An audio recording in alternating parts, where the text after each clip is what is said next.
Saudaraku, timnas voli putri Indonesia tidak ikut serta dalam turnamen internasional yang diselenggarakan Vietnam. Batalnya Megawati Hangestri CS mengikuti turnamen VTV Cup 2024 setelah tampil buruk di CV League 2024. Blunder PBVSI dinilai semakin menjadi setelah batal mengirim timnas voli putri Indonesia ke ajang VTV Cup 2024. VTV Cup merupakan turnamen rutin tahunan yang diselenggarakan Vietnam. Kali ini VTV 2024 berlangsung pada 24 hingga 31 Agustus. Sebanyak 8 tim bertarung di VTV Cup 2024 dengan mengundang sejumlah klub dan negara untuk ambil bagian. Timnas voli putri Indonesia menjadi satu di antaranya, akan tetapi dalam laporan media Vietnam di tahun 247, Timnas voli putri Indonesia memilih mengundurkan diri dari VTV Cup 2024. Tidak dijelaskan secara detail mengapa Megawati Hangestri dan kolega mengurungkan partisipasinya di turnamen yang notabene memberikan keuntungan bagi Sri Kandi voli merah putih.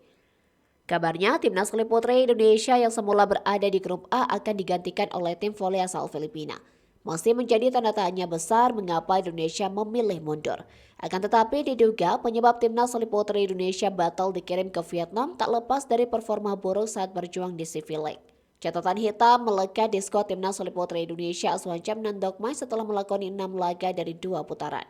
PVSI kemudian melakukan sedikit perombakan skuad dengan memasukkan Tisha Amalia menggantikan Tiara Sanger dan Nurlaili Kusumah menggantikan Aulia Suci. Namun hasil positif tak kunjung diraih. Di putaran kedua yang berlangsung di Nakortashima, Thailand, tim besutan timnas voli putri Indonesia lagi-lagi menjadi bulan-bulanan.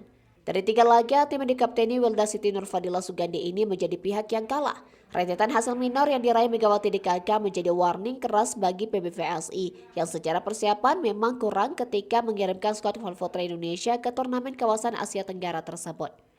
Kritik terus mengalir ke PBVSI yang mayoritas berisikan kurangnya waktu TC dan pengalaman bertanding di level internasional. Namun yang menjadi pertanyaan ketika Megawati CS membutuhkan jam terbang di ajang seperti VTV Cup, justru realitasnya malah sebaliknya. Timnas voli putri Indonesia batal berpartisipasi. Media Filipina pun memberikan laporan serupa bahwa Filipina mengirimkan perwakilan bernama Pine Master Nu untuk menggantikan Indonesia di ajang VTV Cup 2024. Ini menjadi tanda tanya besar ketika PBVSI harus membuat terobosan untuk mengembalikan performa impresif tim voli putri Indonesia. Justru mengambil keputusan yang cenderung merugikan bagi perkembangan bola voli putri tanah air.